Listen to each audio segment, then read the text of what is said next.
Peter Zandan, PhD, is the Global Vice Chairman of Hill+Knowlton Strategies, a strategic communications agency with over 3,000 employees across 45 countries.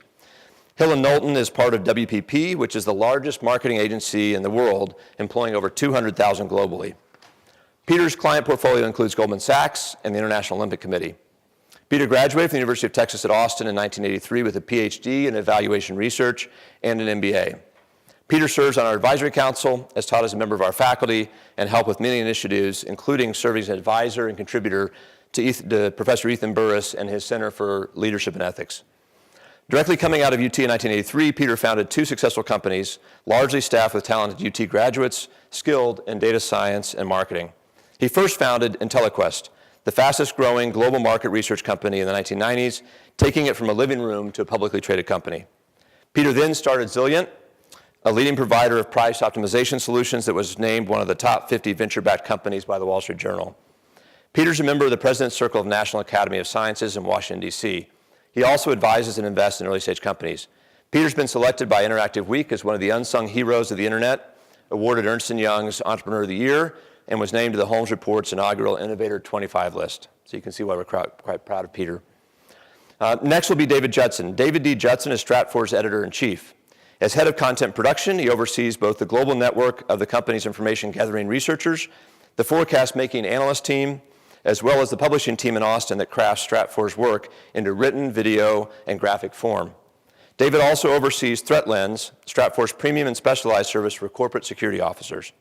Before joining Stratfor, David worked for Istanbul-based Dogan Media Group for 8 years, first as managing editor of the Turkish-language business daily Reference, and later as editor-in-chief of the Hurriyet Daily News, the company's English newspaper.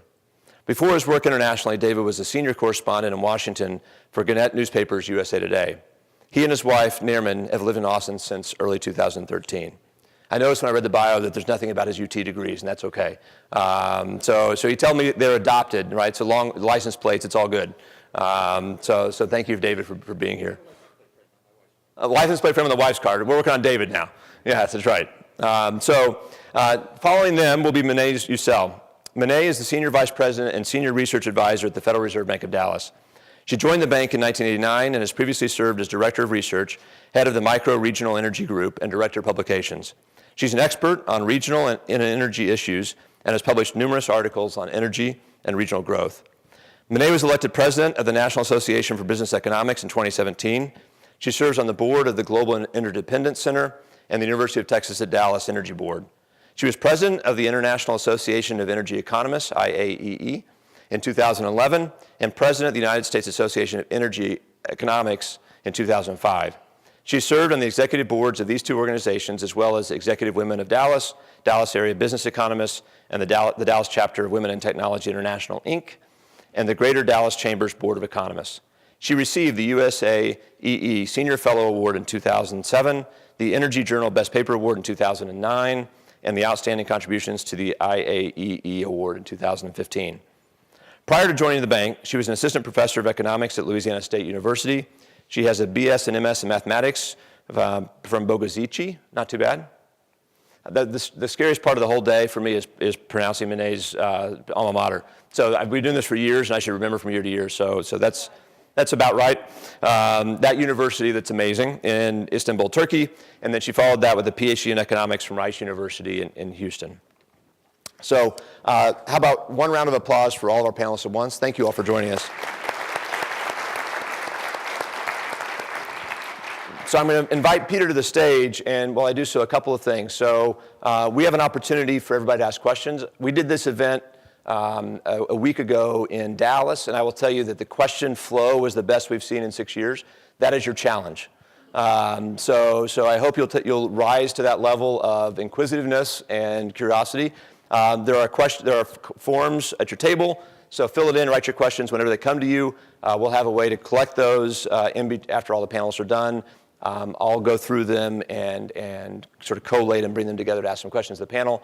We'll also have some microphones, so if you'd prefer to be heard, then we'll have that opportunity as well. One other housekeeping thing I was supposed to explain is to pay for parking, right? So there are kiosks when you get out of the place that you can pay before you get to the little arm that goes up if you'd like to make life easier. So is that good?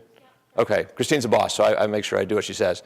So with that, welcome Peter to the stage. Thanks, Peter. Thank you.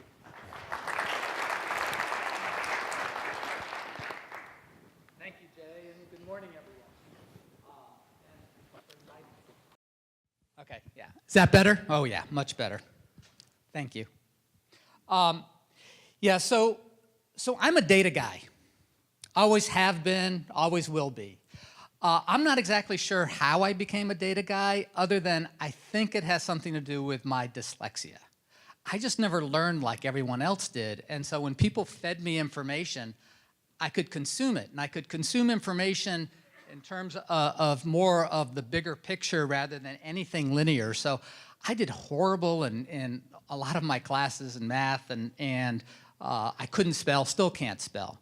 But what was interesting is because of that, I think disability, I just had to view the world a little bit differently.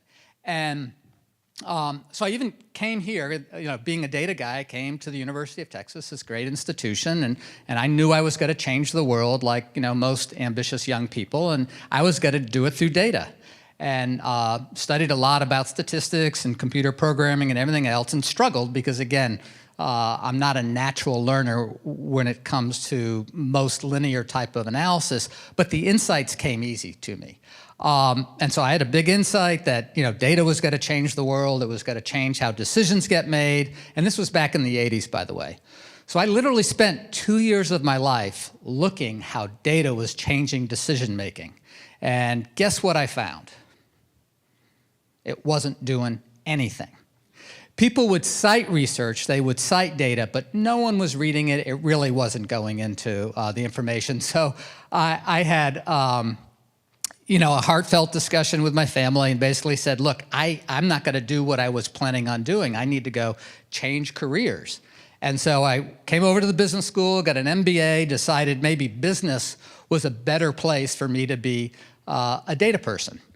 And lo and behold, it was the early 80s, and the personal computer industry was just getting going. And they knew nothing about why people were buying their products. They didn't have a clue. They know they were selling them. I mean, this was before the internet. I just think, like a box on people's tables. Why were they buying them? Why were they buying software? And I got to work directly with people like Bill Gates and Steve Jobs and Michael Dell and look at data with them and learned an awful lot. Again, very, very fortunate to be able to do that and built a company that actually was able to take public. And I'm still in the business, and what's so fascinating is a few things, and this is what I'll go through on my presentation. Number one, and there's a few things that I really want you to take away from this presentation, is data knows us better than we know ourselves. And let me repeat that. Data knows us better than we know ourselves. Because we're now data machines, we're leaving all this information around to say, where we shop, who we talk to, who our friends are, what we watch, what we engage in. So the technology world really is knowing us much, much better, and we're just at the beginnings of that. Second of all, I think what's so interesting here is what's happening with data jobs. And I know with the executive MBAs, how many of you deal with data on a day-to-day basis? Look at that. I'm just curious. That was about, I don't know how many of you are here, but it looks like just about all of you are doing that. If you start looking at data jobs, there's millions of them out there. And the demand keeps growing, the wage keeps growing, the average salary is still relatively low, but if you're talented with data, you are a rock star. I mean, 350 is on the low side. The top firms, if you can really not only produce the data, which is a bit of a commodity because the software does that, correlations, things like that, but if you can tease out insights and help direct companies on how they operate, you are a rock star and can get paid 7 figures for doing that job. And I think it's interesting, Glassdoor, and you think about data, is there anything sexy about it? Well, it's saying it's the #1 job. And so it really has emerged. The best way to say this, and this is what I learned, when I first got into the data business, it was like a staff function. It was in the back room. You might be called in. You might be able to share some of your data. But now it's part of leadership. In order to be a leader today, you need to be data savvy. And for me, that's very exciting because, again, coming from the back office into leadership positions, that there probably are very few discussions in boardrooms that data isn't brought into. And then this is another insight, which maybe some of you, and certainly the MBAs, get this. But you look at these firms, you look at the digital giants, you look at some of the disruptive companies, you even look at traditional companies. These digital giants really are data companies. We've been calling them digital companies or technology companies, but at their essence, at what they do, it's all about data. If you think about Amazon, is it what they're selling, everything else? No, it's their platform, it's what they know about you, it's logistics, getting information to you. Facebook, same thing, it's all about algorithms. It's a pretty simple app when you look at it, but it really is about the data. And same with Google, it's about algorithms. Apple, the reason Buffett said he invested in Apple wasn't because of the technology, it's because of the ecosystem, is they know their clients through the data. They know us, and they're gonna make sure I don't leave to another ecosystem. I know a lot of you, I saw some of the backgrounds are in real estate. And WeWork, and I don't know if you saw this recent article in Wired about WeWork and how familiar you are with that office sharing model. And you probably look at it as a real estate deal, right? I mean, people go in and work and pay. But WeWork is now in the stratosphere of an Uber and an Airbnb in terms of valuation. It's at $20 billion. And what's going on there is they have decided they are a data company. So they know how people work in offices, what they need. They're looking at it, everything from lifestyle to the people who work there. And so companies like Microsoft and Google and Amazon, they're hiring WeWork to design their offices because they are the world's experts now, because they've been collecting this data on how that world works. And so even companies like in real estate, traditional things, are being transformed by data. And this is always a surprising statistic to me, but it's worth remembering. 90% of the data today has been created in the last 2 years. Think about that. I mean, we're data producing machines. And it's funny because and this chart really shows in a minute how much data is being collected. And we're just at the beginning of that revolution. I mean, I know people are hearing a lot about big data and AI and machine learning, predictive analytics. Believe me, that's all in some respects just marketing hype. And believe me, I know marketing hype. All those things have existed. There's no new statistics. The statistics I learned in the 80s are the same ones that they're using now. What has changed is processing power. And what's really changing is the ability to collect and create data. That's really where the transformation. So if you're looking for investments, if you're looking for ways to update your organization or your own skills, this is where the action is. All right, so I'm painting a rosy picture, but I can also paint a dark picture because guess what? America, we're not ready for this. We're not data literate. It's interesting, I don't know how many of you know how many people are not literate in America. It's about 10%. But really what we're looking at in the US is maybe 1 out of 3 people are data literate. And that means they can kind of deal with numbers. If you look at this chart, which actually asks the question, what percent on this bar chart are Mexican men who have more than 6 years of schooling, only 10% of America can get that right. We can't read what we think everyone else can read, especially if you're data literate. I've always wondered sometimes when I throw data up on a chart that I'm going like, why is everyone sleeping? Is it me? They're just not that interested in data. It is not a normal skill. You actually have to work at it. And again, most Americans, and forget about some other parts of the world, are not data literate. And we're not doing much about that, by the way. Also, and I think everyone knows and have heard about, disruption being automation taking over jobs. And this really is a data issue. It's not the robot, it's what the robot knows that's taking the job away. And I think what's happening, obviously we're seeing it in a lot of normal jobs, But these white-collar jobs, also they will be as disrupted as the blue-collar jobs in terms of automation and data. I don't know how many of you have heard of narrative science? Anyone? Yeah. Well, they're doing most earnings releases now. It is a robot journalist who just takes the information and writes the story. A lot of sports stories are all automated. Journalism, which obviously is a very skilled job, is being automated because these machines are just getting smarter and smarter. So I kind of sum up, is get ready. I mean, this is already happening, this data-centric world. There's one thing that I read the other day that, again, just opens my eyes, because I've lived the data revolution. But what's going on is this, how many of you heard about social ranking? Anyone heard about social ranking? Okay, a few. Good. Well, what's going on in China, this isn't a dream. This is what's happening. And I know all of us have FICO scores, right? I mean, FICO scores. We know what those are, and we're being judged. Those are being revisited. But China is like light years ahead of us. What they opted to do is take all your information, and everything from what you purchase to who your friends are, to who you visit with, if you've paid your bills, if you've done anything in court, everything about you socially, and they give you a ranking. And you know who owns that, part owner of it? The government, the Chinese government. And this is it's already working, so if you go out to rent a car, guess what? If you have a high score, have to pay a deposit. If you have a low score, guess what? Big deposit. And so this is just the beginnings, and it's also happening here. Yeah, I see some people shaking their heads. It blew me away. And then is anyone watching Black Mirror?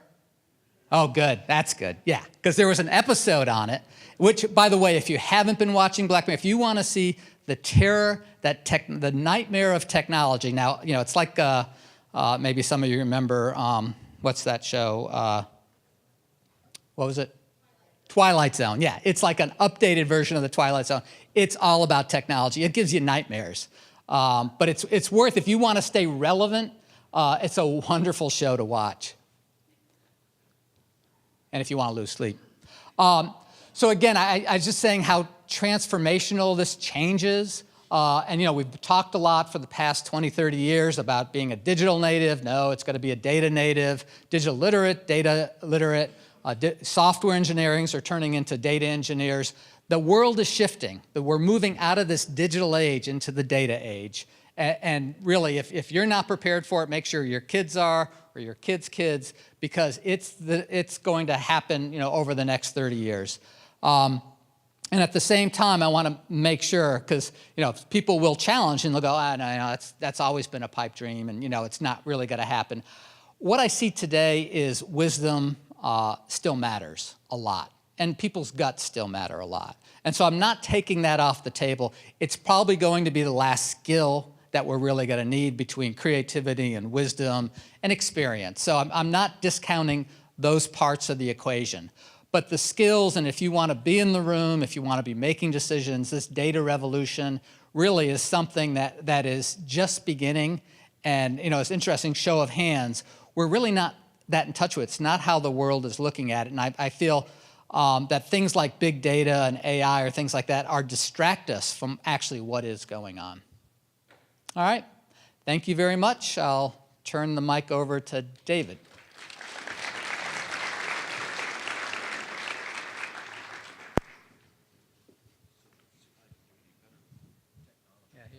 Here's your plan B. Is it working? Without the mic? Without the, all right, look at that. Okay, great. So it'll make it easier to handle my notes, and I need them because I spent a big part of last night in a conversation about Black Mirror, and so I had nightmares. And good morning, everyone. For openers, I should explain that I'm a recovering journalist, and the path to unjournalism, which is what I sometimes call Stratfor, doesn't make a lot of sense.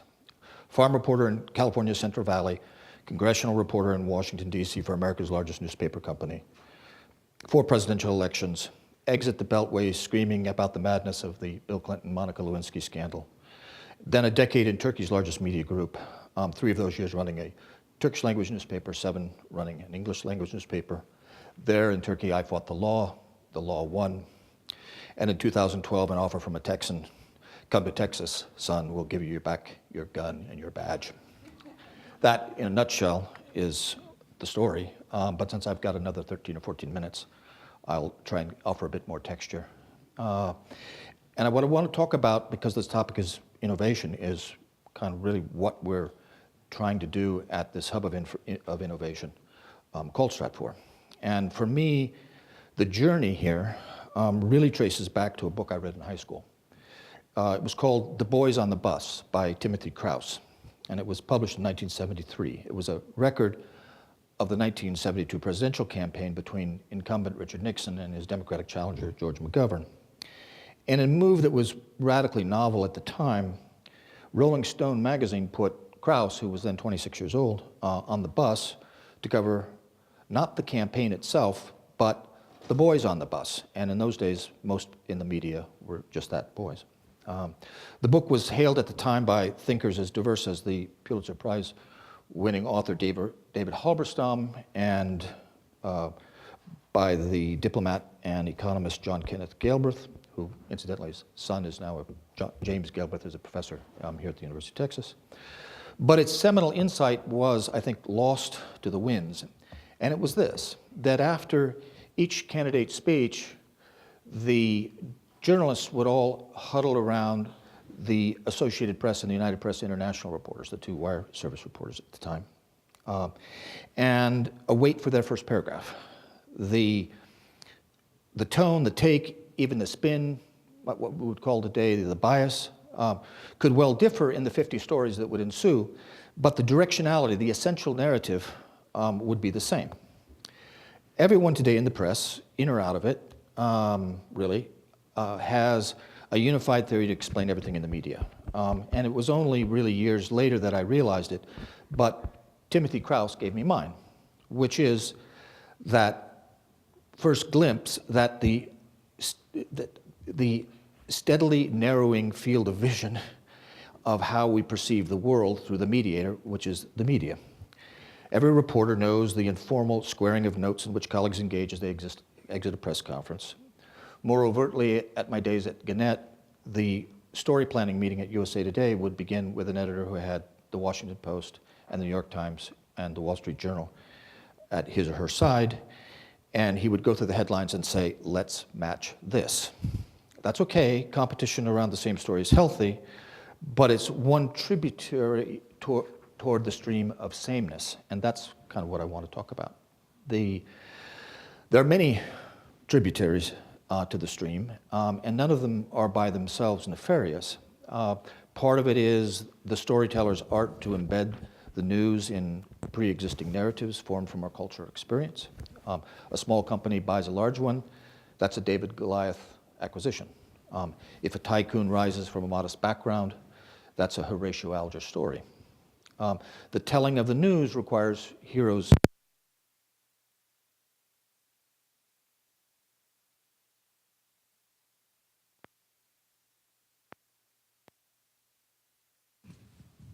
Thank you very much. Yeah. So is that better? Okay. Yeah. So the sum of this, really, to put it crudely, is the construction of what I'll call narrative canons. Journalists want to be in on the story: a presidential administration in turmoil, a madman in North Korea, red state versus blue state. These are just a few of the narratives that are canonical in our daily stream of headlines. The canon is the frame in which the journalist needs to place his or her work. Otherwise, it's a little nutty. Pity the poor reporter who wants to talk about Kim Jong-un as rational, which we do at Stratfor. So we're a little nutty. Again, there's nothing inherently nefarious in this process. It's just worth thinking about. It reflects no more intentionality, I think, than 2 or 3 drivers in cars that arrive at the intersection at the same time, and through a series of nods and deference, allow somebody to go first. But reflecting a bit on just the conversation that we were having a moment ago on data, when you fast forward from the days of rotary phones and typewriters to today's internet news algorithms that change headlines based on reader click rates, search engine optimization software, computational propaganda, or fake news, Wolf Blitzer on 1,000, if not thousands of television screens in every airport on the planet, and billions of people glued to smartphones. Then we have an interesting situation because, in my view, the world events viewed through a narrowing field of vision are not made more clear by refracting those through exponentially increasing numbers of prisms.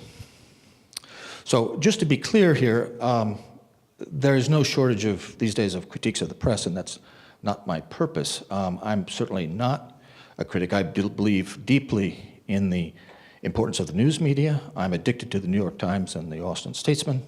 I'm religious about watching PBS.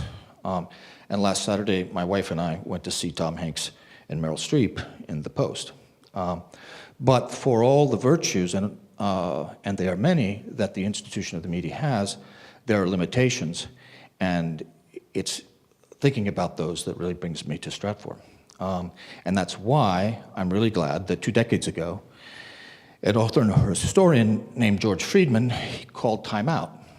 I'm a newcomer to Stratfor. I joined in just 2012, and I can claim no credit for the creation of an alternative model to collect and disseminate information around the world. One of the early pioneers at Stratfor, Roger Baker, who's the vice president for strategic analysis, here with me today. It was Roger who actually led the conversion of Strafor, which was then a consulting firm, to a publication in 1998, I think it was, Roger. And Roger is also leading the very deep discussion we're having at Stratfor about deep data, which is another topic that we can talk about another day.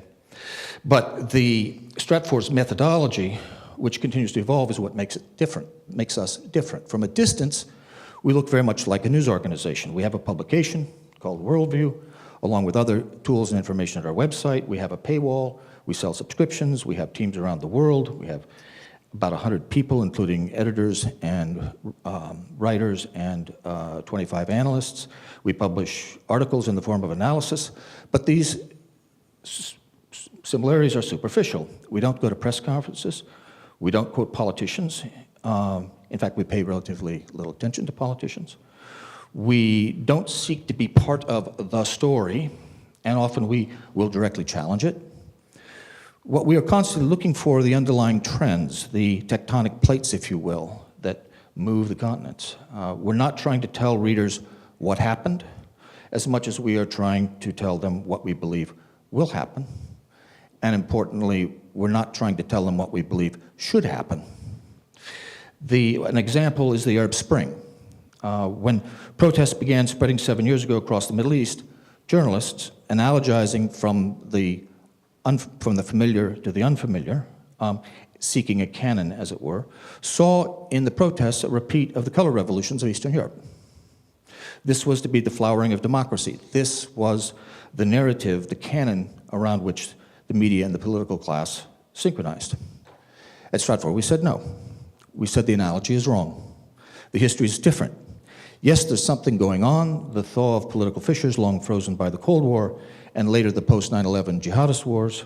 In a sense, we saw, and we continue to see, the region returning to 1914 and the collapse of the Ottoman Empire and the carving up. We're back at an earlier stage of political dynamics.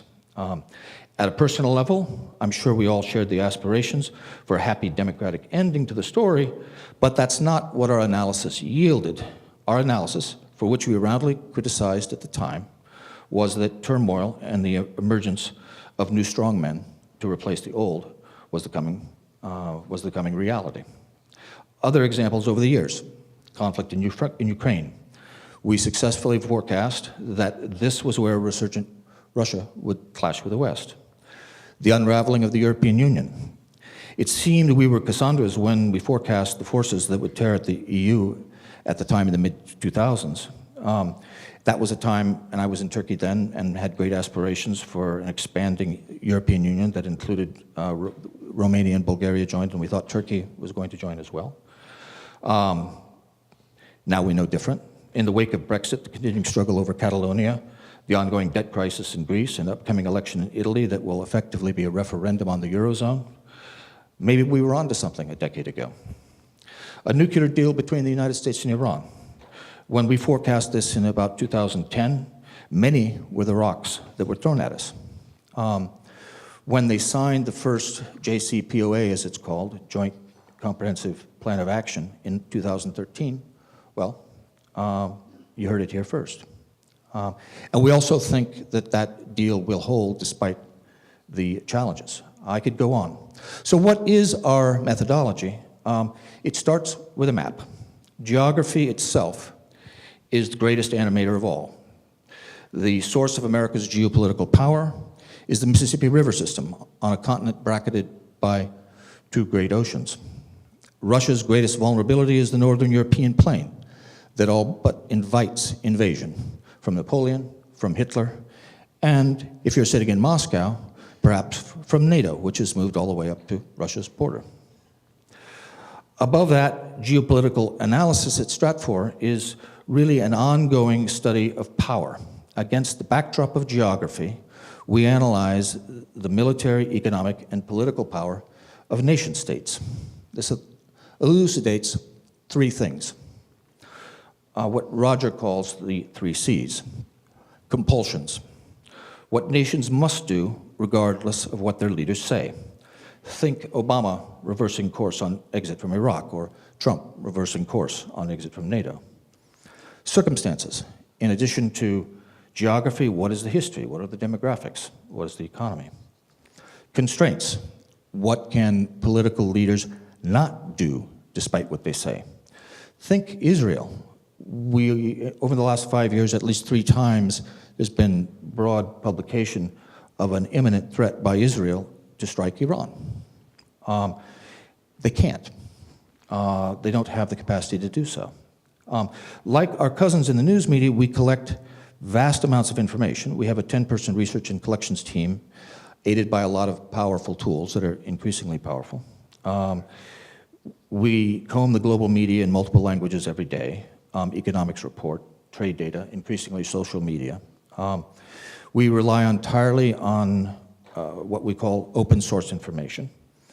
And every day at 9 o'clock, everything comes to a head where the analysts and writers and the creative team of artists and videographers gather together to separate the significant from the merely important. This is what we do. We call this flow of information and our scrutiny and sorting of it the intelligence process. So in that sense, we are an intelligence company. The one page we have taken straight from the CIA playbook is the interrogation of information. In journalism, it is a virtue to have 5 pieces of information in one hand. That's a good thing. In intelligence, at Stratfor, the goal is to have 1 piece of information in 5 analysts' hands. They examine it from different directions. A first draft is debated and challenged. All analysis goes through numerous drafts, each stage getting more vigorous than the last before it sees the light of day. And ultimately, this is what produces the forward-leaning calls that we make, the forecasts. One internal observer opined that Stratfor is just one long and endless argument. I think that's a slight exaggeration, but I do like the description of the company's process that someone borrowed from Sherlock Holmes, talking to Mr. Watson. How often have I said to you that when you have eliminated the impossible, whatever remains, however improbable, must be the truth? That's pretty close to the way we think and operate. At the center of the methodology, however, is the annual forecast, a summary of which you have all at your tables. This is an important external document. It's really our premium product, if you will, and so are the ones that we do each quarter and the annual and the decade forecast, which we do every 5 years. But the real importance is internal. For this is the framework of our thinking. It is the model. It is what liberates us from the necessity of joining the mainstream media canon. It gives us narratives that are truly our own canon. Every analysis we publish is essentially an amplification of the annual forecast. What is happening today in Europe that reflects what we predicted in our annual forecast? Does it confirm it? Does it arrest it? Do we have to accept that we were wrong and change and update it? The forecast is where we articulate the themes that we follow, and some examples. I think we have about 75 themes now that we follow on a regular basis. They include the importance of Mexico, the global demographic crunch, the fourth industrial revolution, the second space race, China in transition, Moscow looks east, Pakistan, a military with a country, the integration of East Africa.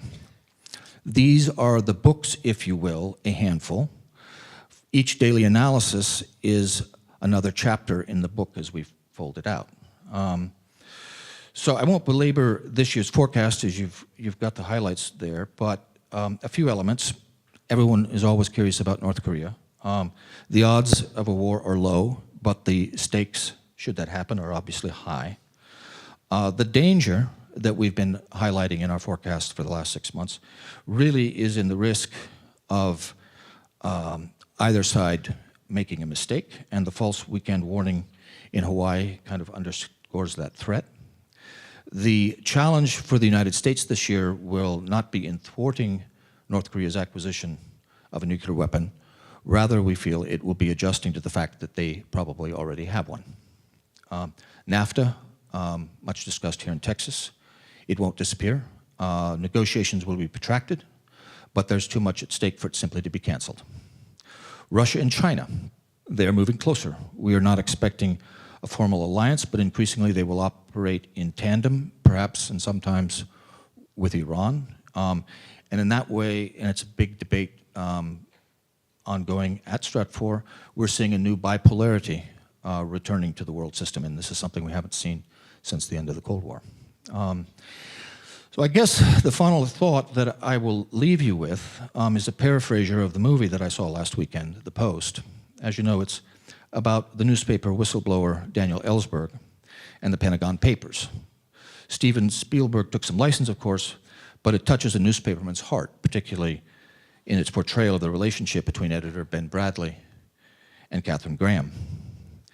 Near the end, the two of them, actually Tom Hanks and Meryl Streep, are standing by the presses, and Graham echoes the famous line, which she attributes to her father. "What we are doing here," she says, "we are producing the first rough draft of history."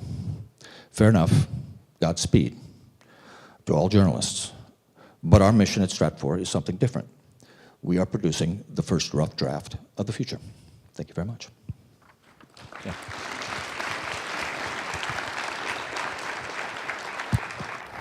Okay. All right, well, thank you for having me again here. I'm glad to be here, and I think what I'm going to do is, it's a little bit different. It's going to be a lot more staid, I have to say, after these two fantastic speakers, but just hang in there. And I'm not a UT alum, but I have two kids who actually are still here. So there's a little bit of a relationship there. Okay. And one thing I should say with David, one common factor we found this morning was that he and I were at the same university in Istanbul at the same time, but we didn't know each other. Right. Okay, so I'm going to give you a brief update on Texas, where we've been and where we think we're going, as I always do. And hopefully we'll see some new things here. So Texas got back into gear in 2017 after very slow growth in 2015 and 2016 after the energy bust. It wasn't just oil, of course. It was also the dollar that was appreciating, so that hurt our exports. It hurt our manufacturing sectors that were related to exports. And of course, in 2017, we got hit with Hurricane Harvey. But Texas survived Hurricane Harvey, and we sort of went back to our pretty robust rate of growth after October last year. So through the whole year, we added about 2.6% growth. This is through November. Excuse me. The new numbers for December numbers are going to come out actually today. They're probably about 10 o'clock or something. So next week, if you're in Houston, you can hear me talk about December numbers. Anyway, so we added about 286,000 jobs through November. So that's pretty good growth. Our average growth rate is about 2%, traditionally going all the way back to 30 years. So 2.6 is fairly good growth. The unemployment rate in November was 3.8%. And that was the lowest that we've seen since 1970. So that's very low unemployment rate. And growth is pretty broad-based across all sectors, services and manufacturing. We are seeing some signs of slowing in the housing market, but the higher oil prices have really increased energy activity and optimism in the oil sector. And our exports are actually doing quite well because the global economy is growing faster than we expected. So overall, we think Texas economy is going to shift into higher gear this year, 2018. So I'll go through some of the details here. In 2017 through November, we were second in job growth among all the states. 2.6%, as I said, and you can see the US, quite a bit above the US. US grew 1.4% through November last year. And one ingredient that's really necessary for growth, of course, is labor. And Texas has been a magnet for people coming into the state, both from outside the state and outside the country. So here you see domestic migration and international migration into Texas. And you see that it's sort of dropped off a little bit after 2014. This is partly because people were not going into the oil fields after the oil bust, so there was that decline. But also, state wasn't growing as fast either. And so we have had a drop off a little bit in domestic migration. But with the lowest unemployment rate since 1970, we need workers for us to be able to grow fast. So that's something that we have to keep in mind. As I said, Hurricane Harvey, here's Houston growth. This is month-over-month rate of growth, or rather rate of change in employment growth. And you can see that Houston has been below Texas average since in 2015, 2016, and that's because of the oil bust. But you see the decline when Harvey struck. So Houston lost about 23,000 jobs after Harvey in August and September, but really bounced back with 15,000 jobs in October and another 10,000 job increase in November. So where were these jobs that bounced back? Construction, obviously, about 5,000. And then retail trade, about 8,000 there. Excuse me. And restaurants, about 9,000 restaurants. So that's the bounce back in Houston, although overall growth rate for Houston, of course, for the year has been relatively slow. Now, if we, and let me say a little bit about Hurricane Harvey. So the estimates for damages are estimated by Moody Analytics to be between $60 and $70 billion for Harvey. So it's one of the more costly hurricanes to hit the US. And most of the damage, of course, was due to flooding. So only about a third of the people were covered by insurance, because this was sort of not a 100-year flood, but more like a 1,000-year flood. So a lot of places outside the floodplain were underwater. And so as of late November, FEMA spent about $1.4 billion in short-term needs, shelter, food, medical care. The Small Business Administration approved about $2.4 billion in low-interest loans to renters and householders. Texas State spent about $1 billion, and the Red Cross spent about half of the $429 million that it had gotten. So there's a long way to go, as you can see. We're nowhere near. So now I'm going to superimpose Austin on top of this. And you being in Austin, of course, know this quite well. But here's Austin in green, and it's been growing quite a bit faster than Texas overall. grew 3.5% through November last year. So that's about a percentage point higher than the state's growth. Very high growth here in Austin. So you don't need Amazon, actually. We'll just add to congestion. And if you've seen me talk here, I show this always because it's sort of a good way of looking at the sectors and the growth rate in the sectors. So what this is year-to-date growth from for 2017 through November in the major sectors of the economy. And they are ranked by their share of employment. So the largest from the left to the right. So the largest is trade, transportation, and utilities, about 20%. All the way down to oil and gas and information. So in 2015 and 2016, this goods-producing sector was very weak. We actually were losing jobs in both those years in the goods-producing sector. And the goods-producing sector is construction, oil and gas, and manufacturing. So you see here, though, this year we have a comeback. Manufacturing, it's very broad-based, as you can see, but manufacturing growth is quite robust. And that construction sector that really grew in the last 3 or 4 months after the hurricane because there's a lot of activity going on. And the oil and gas sector, 10.5% growth. That's about 20,000 jobs because that sector is actually pretty small. So, so every sector is growing. The service sector was already in pretty good shape. It also strengthened, though, in the second half of last year. OK, so let's look at some other sectors like housing, for example. So here's house price growth in major metro areas in Texas. And you see that it's been moderating in Texas, but it's still quite positive.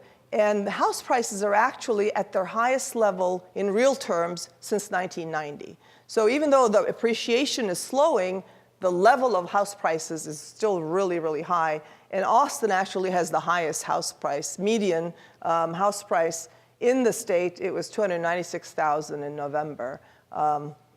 This comes from our competitive institution, Texas A&M Real Estate Center. Anyway, so you see here that Houston has been the weakest. And about half a percentage point appreciation year over year for Houston in November. Dallas is the strongest. It has been, was double digit earlier. It has slowed a little bit, but still 6.5% growth. That's still quite high. And Austin has slowed about, let's see what the number is here, 1.9% growth year over year in Austin. But again, as I said, it has the highest level of prices. And it's a pretty tight market. Inventories are very, very low, 2.6 months of inventory in Austin. Now, if you talk to contacts, what they tell us is that houses priced less than 400 or 500K, they're actually doing pretty OK. But anything above that is slowing or has slowed. And then the less than 250,000, that market is still red hot on fire, but you can't find any product because there isn't much supply. Costs have gone up, so it's very hard to find that. So these exact numbers vary a little bit by metro, but the trends are the same. Looking at the multifamily sector, this is multifamily vacancy rates. And they declined throughout the 2010s, as you can see, and then started moving up. Houston, of course, that's the purple line, rose the fastest, and that's after the oil bust. Vacancies rose quite a bit. But as oil prices stabilized, vacancies have started coming down. And of course, with Hurricane Harvey, every place is full in Houston now, of course. So vacancy rates have really come down there. For the rest of the metros, the reason these vacancy rates are moving up is there's a lot of supply coming online. And so that's still the case. And in Dallas, I don't know about Austin, but in Dallas, we're seeing concessions now of 2 to 3 months of free rent in multifamily, especially around the downtown and uptown areas. And in terms of office, this is office vacancy rates, again, in the different metros. And you can see the effect of the oil bust here in Houston. That vacancy rates has been shooting up, and it hasn't slowed a tad, but it's still going up. And it should continue to rise, we're told, because there's a lot of overhang of space in Houston still. It's a very, very tight market in Austin. You see Austin down there at the very bottom. The rates are at record lows, but the rate has started to go up a tad, but it's still very, very low in Austin. So being an energy economist, of course, I've got to talk a little bit about oil. And this is the maybe only place where I'm going to mention the word innovation in this talk. And so as you all know, and we've been saying this for ages, U.S. has become a force in the global oil market, obviously, and it is because of innovation, horizontal drilling, hydraulic fracking. No need to go into that, but just you may know or remember that we added about 4 million barrels per day into the market since 2008. That's another Iran or Iraq into the market. So that's a huge amount of oil coming into the global market. So what you see here is Texas oil production. And the majority of it, the growth is coming from Texas, obviously. This is oil production in the blue and the rig count in the red. So right now, the rig count sort of has been pretty flat since May. That's between 450, 460 since May. And oil rigs I don't have here, but they're sort of pretty flat as well. The Permian is edging up slightly. I'm not showing this here, but it's gone up to like 403 or something in the last 2 weeks of, or the first 2 weeks of January. But when I say Permian, I'm not talking, I'm not just, this rig count is, there's a big portion of the Permian in New Mexico also. So when I say the rig count, it's both New Mexico and Texas for the Permian rig count. Okay, sorry, I need to take this. All right, so then if you look at output, the output estimate is, the December weekly number is 3.95 million barrels per day.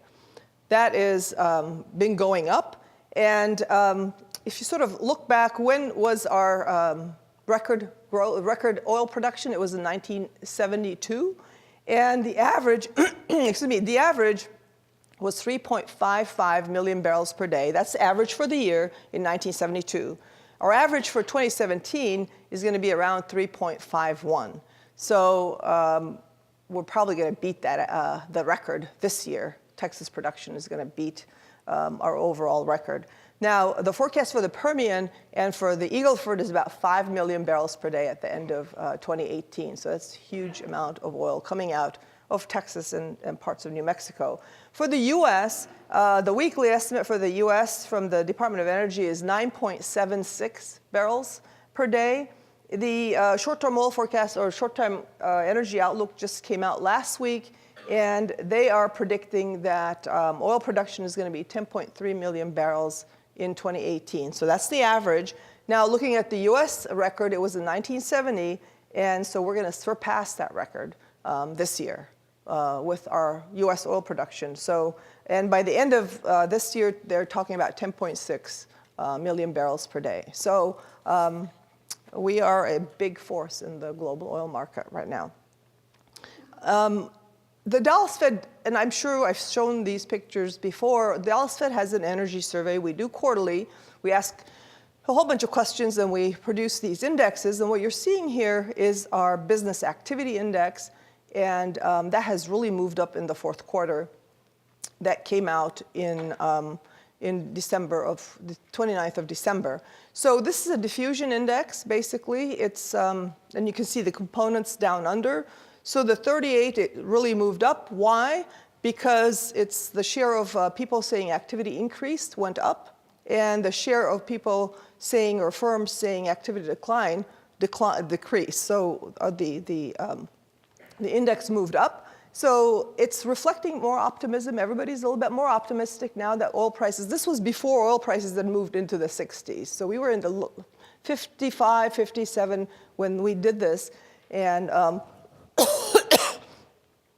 a majority of our respondents are saying that 61 to 65 barrels per day, dollars per barrel is the sweet spot. So that's the Goldilocks price is what they call us.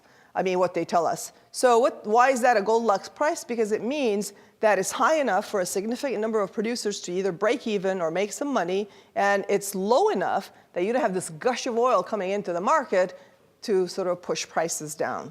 Well, we'll see as we go forward. I'm not predicting oil prices or anything like that. Although I will give you a price forecast from the Department of Energy and from the futures market.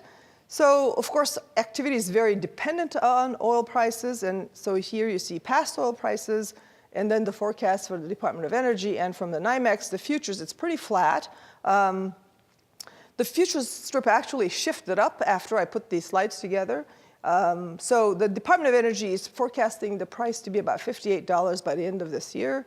NYMEX is about the same, so they're right on top of each other. But then going out, Department of Energy has 59 by the end of 2019, and the NYMEX right now, anyway, has it at about 55. So what are the different assumptions behind these? I think the futures market is factoring the increase in US production and maybe a possibly breakdown of the OPEC agreement or not renewing it after June. And the DOE is expecting strong growth, global growth, to sort of keep prices up. Just to sort of remind you, OPEC is cutting about 1.8 million barrels per day out of the market. The compliance in November was 115%, so they were complying. In fact, Saudi Arabia's production went down below 10 million in November. They were about 9 point something. There are a lot of consulting shops, though, that are saying the price is going to crash at the end of the year because the cuts are going to go away or they're not going to renew it. Again, as I say, I'm not predicting anything, but just watch out. It's an interesting world out there. All right, so finally, let me talk about exports. Global growth has been behind the growth in our exports. You see here, monthly Texas exports, they've been going up very strongly since August. The global economy, as I said, has been quite a bit stronger. And the decline in the dollar has, of course, also helped our exports. The World Bank's forecast for 2018 came out last week, I think, and they're forecasting about 3.1% growth for the global economy. It's 2.2 for developed economies, 4.5 for the developing emerging markets, where a lot of that demand for energy is going to come from. And so that should help, though. Global growth should help our exports, for sure. And if you look at what we export, you see here it's really the energy sector that's boosting the exports. So this is petroleum products, so that's gasoline and diesel, chemicals, and then oil and gas. And oil and gas now, of course, we can export oil, and we are exporting about 1.7 million barrels per day of oil right now. So that's really the growth. If you take all that away, our export rate, growth rate is about the same as the US, but energy sector is boosting the growth in our exports. And Texas is the #1 exporting state in the nation, so it makes sense that we have a lot of jobs tied to exports. And it's about 7.5% of our total jobs are tied to exports. This is from the International Trade Administration. I'm sorry. So you can see that we send about 40% of our exports to Mexico. So these include computers, electronics, gasoline and diesel, crude oil, and transportation equipment. About 70% of our trade with Mexico is intermediate goods. So this is pretty unlike the trade with China, where it's only in final goods. So our trade with Mexico is basically a supply chain type of relationship. And Mexico grew 2.1% in 2017, and the forecast for 2018 is a little bit higher, 2.3% or something. So Mexico, our exports to Mexico and our export sector should stay healthy with that growth in Mexico. So I'm getting all these. So let me just summarize and finish up. We did have solid growth in 2017. Hurricane Harvey had widespread damage, and I talked about Houston, but especially the areas around when it first hit, like around Corpus and Port Aransas or Rockport, a lot of damage in those small areas, but it did not change our growth forecast. Overall, we do expect employment growth to shift into higher gear. The risks are always the same, low oil prices, but labor shortages are big there, and trade policy, of course. Bad trade policy could hurt us. The forecast, that's 2.5 to 3.5, but our point estimate there is 3%, actually. So we're expecting better growth this year than we did last year. So it should be a good year for Texas, and I'll leave it at that.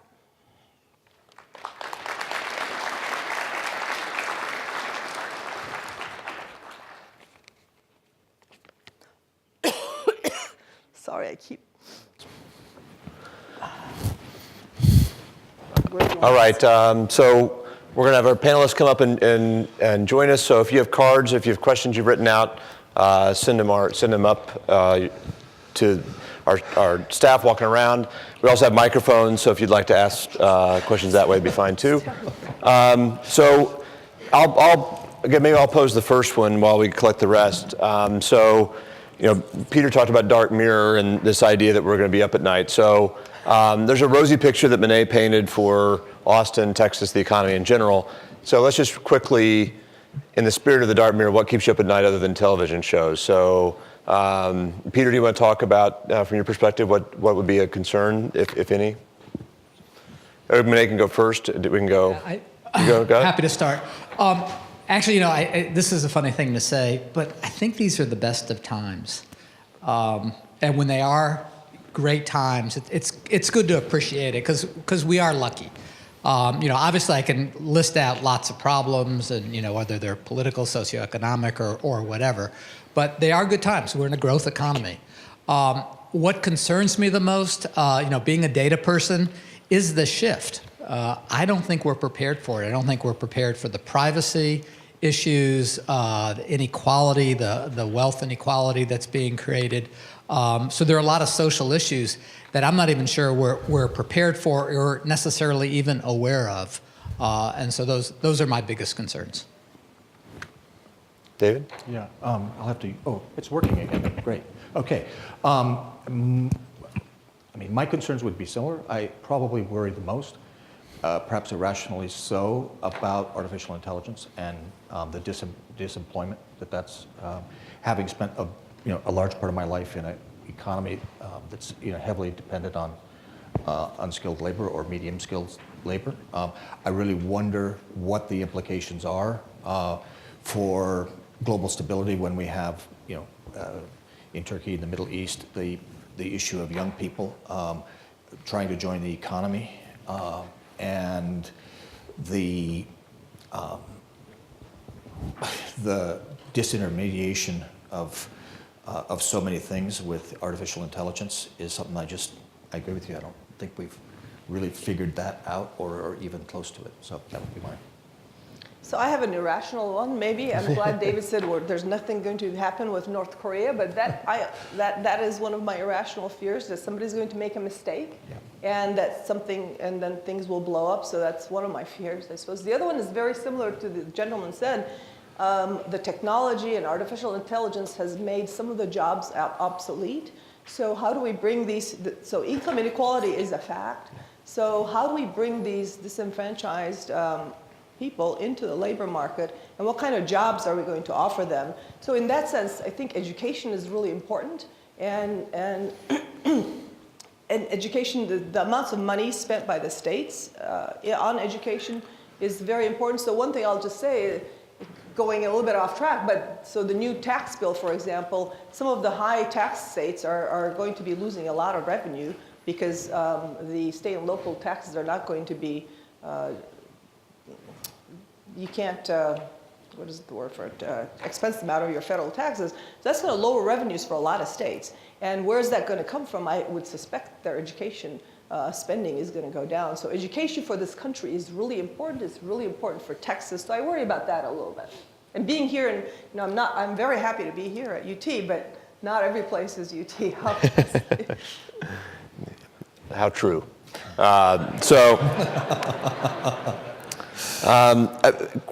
Multiple questions around issues about data security, also questions around Bitcoin, cryptocurrencies, those issues. So maybe let's start there. Think about whether it's, how do you think about, whether it's Peter in the world of data, how do you feel about privacy and security, or if it's David, and do you see whether it's cryptocurrencies or those things weighing in on international issues? And Monet, if you want to weigh in on if there's a Fed view on what that means for your business or for financial economy. So anybody want to take a bite? Happy to start. Is this working? Yeah. So first, cryptocurrency, which I got enamored with. Didn't put any money behind it because I just saw it as something like tulips.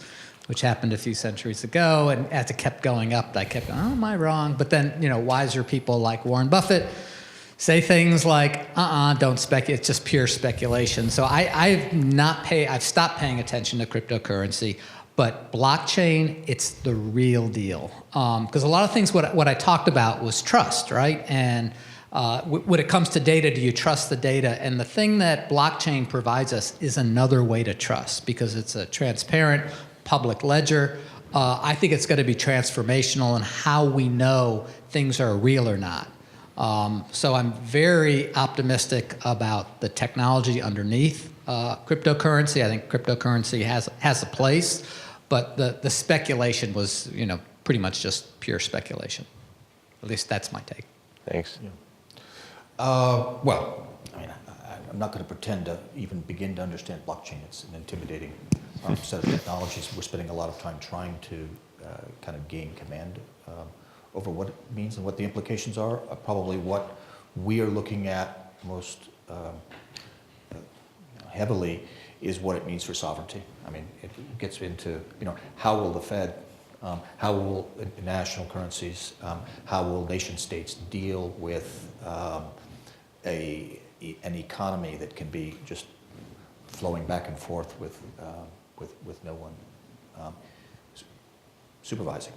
What does that mean? And we don't know, but I think that's, at least with what we're doing right now, that's probably the big question. So there is no, Fed view, I don't think, on cryptocurrency. The department, when we sort of talk about issues, very similar to what Peter was saying, which is it's like the tulips, it's a bubble, and we don't think long-term sustainability, we're not very sure of that. People may think the Fed controls everything, but no, we really don't control much at all. It's just short-term interest rates, and that is only a very small part of the whole big economy. So obviously, cryptocurrency maybe puts a little bit more of and narrows that down a little bit more even, but we really don't think, not the Fed, I'm talking about now me and my colleagues, we really don't think it's very sustainable. Thank you. Please, Peter. Part about privacy, because I think that's an issue on its own. How many people have Alexa in their homes now? Oh, wow. Yeah, so about half. So I had dinner the other night in New York with a friend of mine from Nielsen who refuses to get any of these devices in his home because they can all listen. And you don't even know that they're listening. Same with your computer, your cell phone. We are very transparent to whoever wants that data. But just so you know, personally, I have given up on my privacy. I don't think I know I don't have it. The battle is lost. And also probably the bottom line is I feel the benefits of sharing my data will outweigh the fact that I have to go live in a bunker and use cash and not talk on a cell phone. So I gave up. I lost. I'm going to put my foil hat on at the end of Later, Peter, we want to ask if you changed your behavior when you gave up your privacy. But more questions on policy and both at the U.S. and at the Texas level. And maybe, David, you could talk a little bit about the questions around Trump, and is that a book, or is that 10 books in your bookshelf? How do you think about that? And then, Monet, if you could give any sense of your view through an economic lens of policy, how the outlook is for Texas, if you see things moving one direction or the other, and you mentioned tax cuts as one national story. David, do you want to? Sure. As I kind of alluded to, for us, the personalities are not really important in the long term. Pardon me. Trump may be the grand exception. We're still kind of trying to get get a strategy together to effectively cover Trump. We've even talked about having our analysts based in Europe to cover North American politics so that they can get the sort of remove. Our model up until the presidential election was really that, as America is the hegemon and the source of stability, and instability in the international system comes from outside. Now we have a presidential administration that is animating instability in various ways, and we're kind of trying to figure that out. I think the big things are obviously trade. We don't think that the kind of new protectionism will be, I mean, we're not going back to, the 1930s and Smoot-Hawley or anything like that, but we are going to a world that's much more bilateral trade kinds of negotiations rather than the multilateral. The era of the WTO and its rise is probably diminishing, and we'll see. Obviously, just the sheer attention span that gets spent on Trump's tweets is kind of annoying, but does it really mean a lot in the grand scheme of things? We tend to think not, that the forces of the global economy and the international system are far bigger than any individual, including Donald Trump. Thank you. Nate, anything on Texas policy or outlook? I'll just mention 3 national policies that affect us, and I sort of tried to hint at them while I was talking. One is immigration, obviously. Texas has always been very open to immigrants, and we do need immigrants, especially with the lowest, as I said, unemployment rate in decades. We need people from other states and other countries to come to us so we can grow. So you need labor. If you look at the energy industry and a lot of other, even in construction in Dallas, they are looking for laborers and they can't find people. There are labor shortages in Texas. So that's one. Immigration policy, it does affect us. Trade policy. So the NAFTA negotiations are still going on. NAFTA has been really important for Texas. I mean, as I mentioned, we do a lot of trade. Our biggest trade partner is Mexico, and these are not, these are intermediate goods. We basically send them stuff. There's some value added in Mexico, and then it comes back. Our auto industry and some of our electronics industries are dependent on the trade with Mexico. So anything that makes that harder or more costly is going to impact Texas for sure. The other, the tax policy actually should benefit Texas, I think, because so as you know, we were just looking at this, so I'm not the fiscal person, but I sort of talked to our fiscal person. The standard deduction has been increased, and Texas is one of these states which actually more people use the standard deduction than the rest of the country. So we have about a quarter of our taxpayers itemized, whereas it's about a third in the rest of the country. So for us, that higher standard deduction should be helpful. And for like refiners and so on, companies that work here, that deduction, of course, of the corporate income tax is going to be very helpful for those businesses. And then the other one, I was sort of casually mentioning it, is if you can't deduct your state and local taxes, Texas has no income tax. So if you can't deduct them especially for states that have high taxes, that's a big hit. So that's a big hit to the state, and I'm sort of hearing people are thinking of moving to like states like Texas or Florida or Washington where there is no income tax. So I think overall this may benefit, the tax bill actually may benefit Texas. That's what I'll say.